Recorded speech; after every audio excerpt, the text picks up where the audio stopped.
If you've been considering a new 7-seat family SUV, you're probably looking at something like this, the Land Rover Discovery. Been on sale a number of years, got many fans. However, there's now an EV option from Kia, the Kia EV9. 7 seats, slightly more power than the diesel Discovery. We're going to take a look. My name is Miles Roberts, you're watching Chorley Group Go EV. So both of these cars are basically the same size. The EV9 is a couple of centimetres lower to the ground, it's a couple of centimetres narrower. It's actually 6 centimetres longer than the Discovery though, so that gives hopefully a bit more interior space. We'll take a look at that later. Now just to let you know, we have done a full video review of the interior features and exterior features of the EV9. If you'd like to see that, just click up here and watch that video in full. For now though, we're going to take you around the Discovery and just show you this premium SUV in a bit more detail. Obviously a very familiar sight on the road. The Discovery's been on sale a long time. The headlights, which is shared with probably the Range Rover and quite a lot of other Land Rover products, that sort of signature kick. The clamshell bonnet carried over from the Range Rover as well, together with the Discovery print on the bonnet there. Giving a sort of premium Range Rover-y sort of feel, but hopefully in a slightly more rugged package. Now, this is the R-Dynamic HSE model. Comes with 22-inch alloy wheels. And it also has air suspension.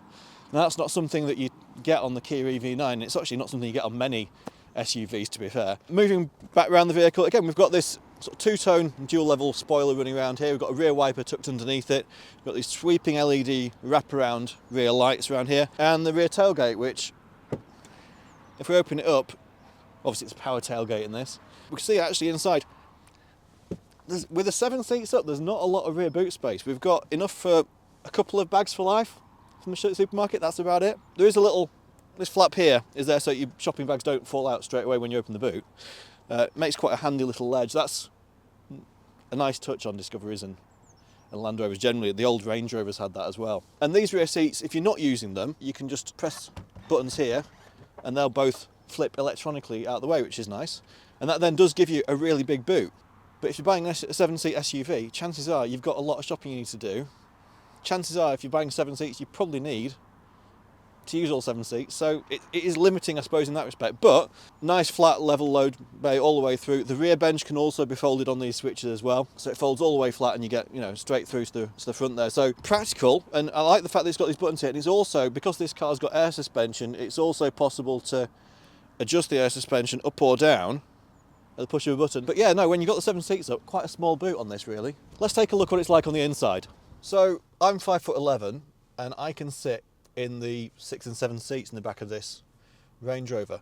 It's not masses of legroom. I've got about an inch in front of my knees and my feet are sort of tucked under the middle row. At the back we've got our own sort of rear sunblind, which is nice. There's nothing sort of like, in terms of like USBs, or there's no rear air conditioning. There's no vents down the back here or anything, so you're just relying on everything coming through from further up front. Let's see what it's like in the middle row. In the middle row, I've got 2 or 3 inches of leg room with the seat set so that I could sit behind myself here. Functional, fairly basic armrest with a couple of cup holders in there. We've got dual zone climate control for side by side here in the rear. We've got heated seats as well. Not cooled, but heated. And we've got USB on the back of each of these chairs, and we've got 2 USBs down the floor. And we've also got a 12-volt socket on the floor there as well. Sat in the middle row here, actually, you've not got a sunroof above you. You've got a sunroof in front and one behind, but you're sort of blocked out with this plinth in the middle. But it's comfortable, and the seats feel very nice. Sort of perforated leather is very good, and this dark headlining around doesn't feel too dark because you've got so many windows and so many sunroofs. It's actually quite nice. Let's take a look at the driver and passenger seat in front. So in the front seats, it's a very nice place to sit. We've got a massive, looks like a 14-inch touchscreen up here. Underneath we've got physical buttons for the climate control settings, and it is dual zone climate control with different for passenger and driver. We've got a big TFT display up here which shows you mapping and all the car sensors and things like that. We've got a terrain response button here which we can press. That raises up and then you can choose which grass, gravel, snow, mud ruts, sand, rock crawling, wading sort of functions. Wireless phone charging, USB-C here. That's the first USB-C port I've seen because the rest of them are all USB-A ports further back. Oh, there's USB-C here and another USB-A here, and there's a bit more storage underneath. It's a nice plush feeling car. Some of these textures on here sort of rubberized, I suppose, to give it a more sort of wiped down, mud friendly sort of interior, which might be useful if you're using this for off-road purposes or going across particularly bad terrain. But as a car on the road, seating position's good, good view out. I can see why people buy them, because it does feel like a nice place to sit when you're driving it. Let's take a look around the Kia EV9 and just see how it compares against the Discovery. So the Kia EV9, well, externally, similar sort of design cues as you've got in the Discovery. We've got a very bluff front end, this Kia logo on the bonnet here, sort of similar to how you see in a Range Rover Discovery. We've got these LED lights. Arguably, I think these stacked LED headlights look a little bit more chunky and aggressive than the ones you see on the Discovery. We've got black cladding around the arches, same as we had on the Discovery. We've got 21-inch wheels on this GT-Line S, rather than the 22s we had on the Discovery. That means the tyres will be slightly cheaper, I suppose, slightly more sidewall. We've got pop-out door handles on the Kia EV9, which is similar to what you'd find on the new Range Rover. Moving back, we've still got black roof rails, got 2 sunroofs. This is where the charging port is at the back here. And then moving around, we've got, again, wraparound LED rear taillights. We've got this 2-tone rear spoiler, which juts out slightly further than it does on the Discovery, and we've got a rear wiper tucked up out of the way under there as well. And then again, we've got a power tailgate on this model as well. So with the boot open, what we can see is actually behind this third row of 6 and 7 seats, we've actually got probably double the room that we had in the Discovery. So this boot space with all 3 layers of seats in place is twice the size of what you get in the Land Rover. Now again, this has got buttons in the back, so you can just at the flick of a switch fold down those 6 and 7 seats, and they go straight flat, and then you get a cavernous boot which goes all the way to the middle row, which again can be folded at the flick of a switch, giving you a massive long route all the way through to the back of the front seats. So arguably, in practicality terms, this probably wins over the Discovery. Now this doesn't have air suspension, and it's not available as an option on this model, so that height's the way it is, and you know, if you've got a trailer, it's a bit easier in the Discovery. But as people moving and family moving and things and shopping and everything else, this probably does win over the Land Rover. So in the 6 and 7 seats in the Kia EV9, well again, I've set it so that the rear bench has given me an inch of leg room or so, as it did in the Discovery. We've got USB-Cs on both sides, and we've also got cup holders on both sides, which is also nice for rear passengers. We've also got air vents in the back here for the rear passengers. So that's cool, so you've got airflow, you can actually blow directly into the back here, which is useful. Also, not only for kids, but if you've got dogs in the boot as well, it's nice to give them some airflow when you're driving around. In this car, the rear sunroof is further forward, so that the back passengers don't benefit quite so much in the boot. Again though, if you've got dogs, it's quite useful to keep that sun off them. There's a good space. Let's see what it's like in the middle row and compare space that way as well. So in the middle row, just compare against the Discovery, well, I've got a similar amount of legroom, sort of 2 or 3 inches in front of me. There is a USB-C on the back of both front seats, so there's 2 for the rear passengers to use there.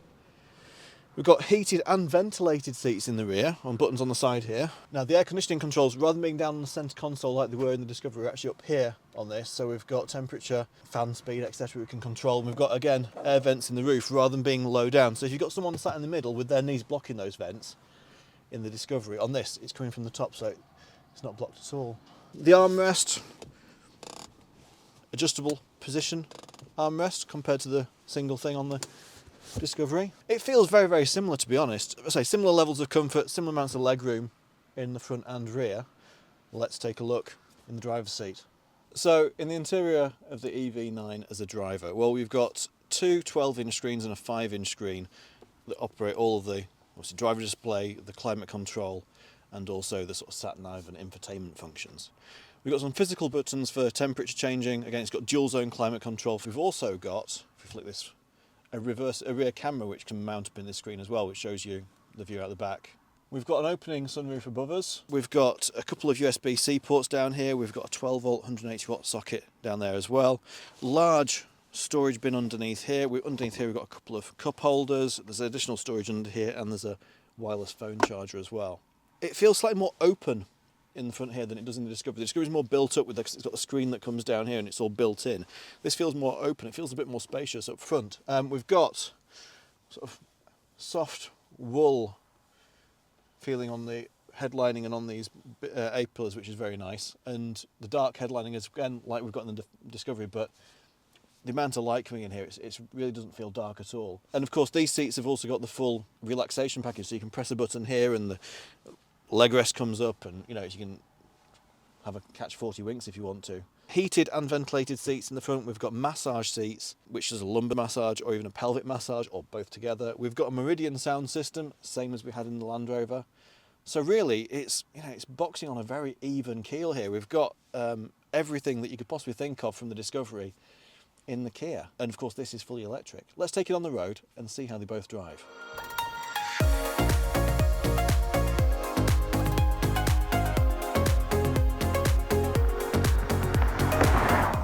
Okay, so the EV9, obviously it's fully electric. This is the all-wheel drive GT-Line S model. So it's got two motors, giving a total of 378 brake horsepower. And depending what mode you're in as to how it divides that power, in eco mode it tends to just be rear-wheel drive, and it's very similar to the Air model, which is entry-level rear-wheel drive and only has 200 horsepower.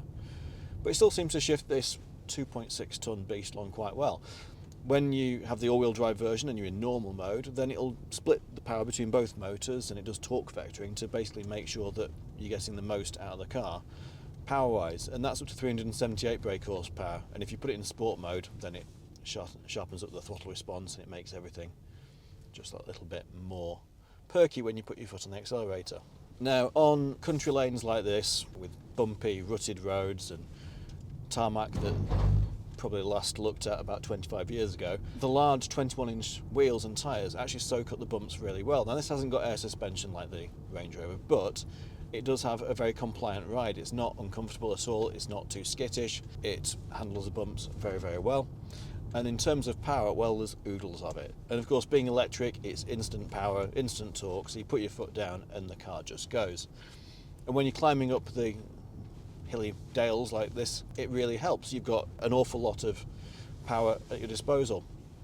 It's a very easy car to place on the road. Now, this is a big car, but the elevated driving position and the really good view you've got out the windscreen ahead really helps you to feel very confident in placing this car despite its obvious heft. On the motorway at 70 on cruise control, you're getting about 2 miles per kilowatt hour. That means that it's realistically going to give you a range of probably sort of 200 miles-ish if we were to keep at that sort of speed. And that was in like 20 mile an hour winds yesterday, and we're in January, so it's cold weather. Around town, that creeps up. So on the A59 yesterday, I was getting sort of 2.73 miles per kilowatt hour. That's with climate control set to 22 and everything. So again, that's going to give you around sort of 270 miles, 280 miles of range at that. And around town, perhaps more sort of like 3.2 miles per kilowatt hour. And in summer, that'll creep up a bit further. So realistically, they say that it can do up to sort of 300 miles. I think it really will get up to sort of 319, 320, particularly in summer, when the batteries have got a bit more power because they're not having to cope with the cold temperatures. Today it's currently 4 degrees. So the thing about obviously driving an electric car is you've got instant torque and power, and the 378 brake horsepower that's available in this Kia EV9 is way in advance of the 298 that's available in the diesel Discovery. So even up quite steep hills like this, it's a 1 in 6 hill with hairpin bends. This goes up with ease. There's no issue with the engine having to shift down lots of gears. You just put your foot on the accelerator and it storms up here. Oodles of power, and in fact on the power gauge it's only using that. There's only 50% of the power we're actually using, so we don't even need the full 378. So it's plenty of power for overtaking, for little quiet country roads, getting past a tractor when you see that straight ahead. It's ideal for that sort of driving. But again, on the motorway, cruises effortlessly as well. In the EV9, it's got 3 driving modes. So it's got Eco, Normal and Sport. It's also got a My Drive setting, which is where you can tweak some of the things to set it the way you like it. It's also got a terrain mode, and on the terrain we've got a choice between snow, mud or sand. So it will do some of the stuff that the Discovery will be able to do, and realistically not many owners of big SUVs like this actually do use them for dragging a horse box up through a muddy field. A lot of people do just use them for the school run. One of the benefits of this car, obviously being electric, is that when you're doing the school run, you don't have to feel guilty about it. You're not going to be causing any particulates coming out of your exhaust or anything like that, because there is no exhaust. It's just going to give you a very, very comfortable and clean living.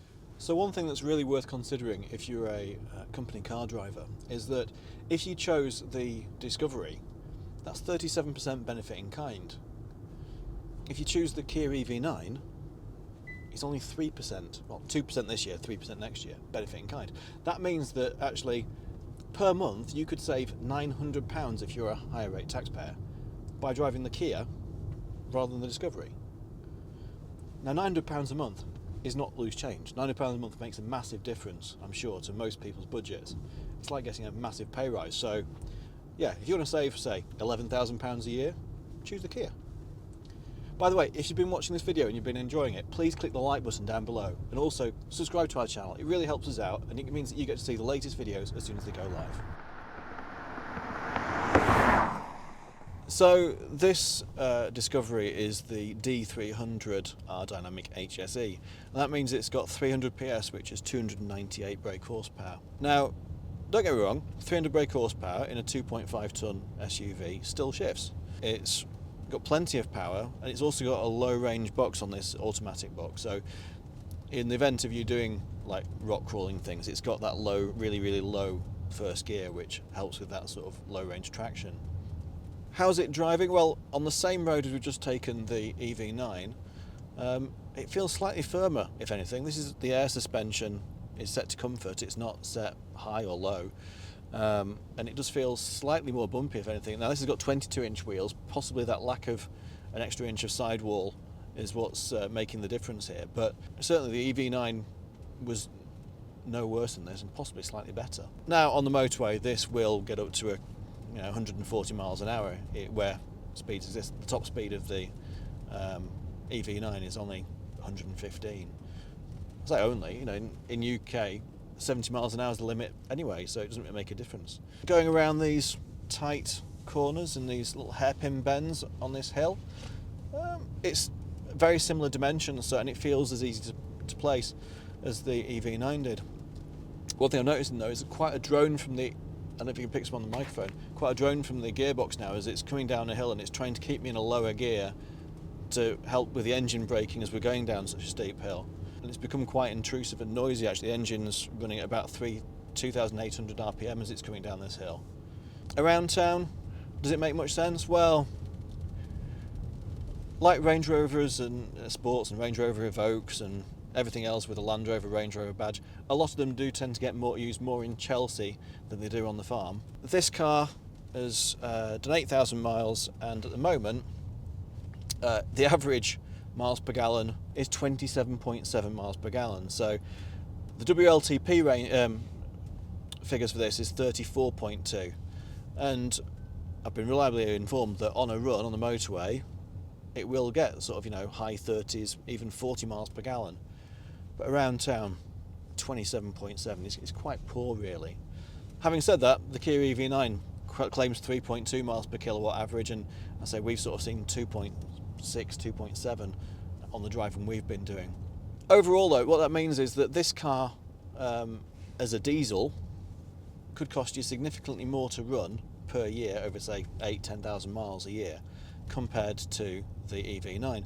We'll put some figures up on screen just showing you what the annual mileage would cost based on current fuel prices, both for electricity and diesel. Of course, both diesel and electric have fluctuated in price quite a bit. Electric sounds like it's on its way down due to the increasing use of renewable energy. Diesel, possibly with the war in Ukraine, might be going back up again. So taking the Discovery up the same steep road that we did in the EV9, there's a noticeable engine noise coming through. I mean, this is sort of the engine's having to do sort of 1,800 to 2,000 RPM to get up this road. We haven't even hit the steepest bit yet after the hairpin. Now, you just notice that the engine has to kick down and use all the gears to be able to work. Okay, 1 second. Oh, 3,000 RPM there, just for the same sort of acceleration as we really didn't have to try very hard in the EV9. So, yes, it can do the job and it can still drag you around. It's a 300 brake horsepower diesel. It's got plenty of torque. It's got plenty of power.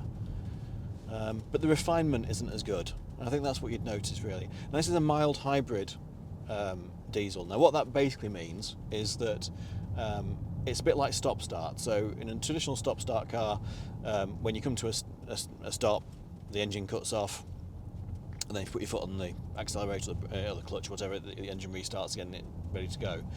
Now this mild hybrid means that at certain circumstances, like if you're on overrun or cruise, it can turn the engine off, effectively freewheel for a bit, so it can do start-stop a little bit sooner. So if you see a red light ahead, you put your foot on the brake, the car then cuts off the engine before you've come to a complete stop. That's the only difference. In terms of actual real world, does it make a difference in your mileage? It can't drive anywhere actually on the electric motor because it's only basically like the size of an alternator, and it's just there to help emissions a little bit. But certainly in terms of fuel efficiency, 27.7 average miles per gallon means it's not really, achieving an awful lot in terms of electrification. So one thing that's of concern to a lot of people is that they've heard that insurance quotes can often be higher for electric vehicles. Well, just as a point, I thought I'd just check what it would be for both this Kia EV9 GT-Line S and also for the Discovery that we've been driving as well. Now, both based on me and my wife driving, we've got some no claims discount. We haven't got any claims on our account for many years. Done a compare the market quote just to see what it would be. So actually, this car came out at £768 for fully comprehensive insurance for the full year, and I've quoted against on the Discovery, and that's come through as £1,248. So like 50% higher for the Land Rover over this. So I think when you're considering what you may have heard in your press, perhaps it's worth doing a quote for yourself, because this obviously has come out significantly cheaper than the Land Rover in this case.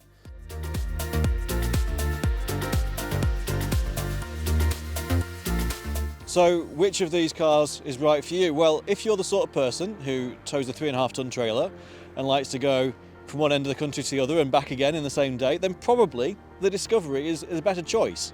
Mainly because the EV9 only does 2.5 tons tow weight.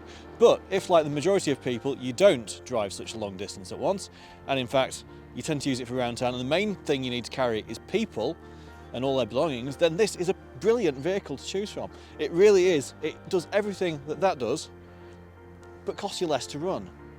It's less harmful to the environment, and really it's a little bit bigger inside as well. Personally, if I was in the market for a 7-seat, £77,000 SUV, my money would go on the Kia EV9. I just think it's fantastic. But are you diesel through and through? Let us know in the comments below, and click the like button, it really helps us out. Click up here to subscribe to our channel and see more of these videos as they go live. Click up here to see more information about the Kia EV9 on our website. Click down here to see more Kia EV videos that we've done, and click down here to see the in-depth walkthrough video that we did in the showroom.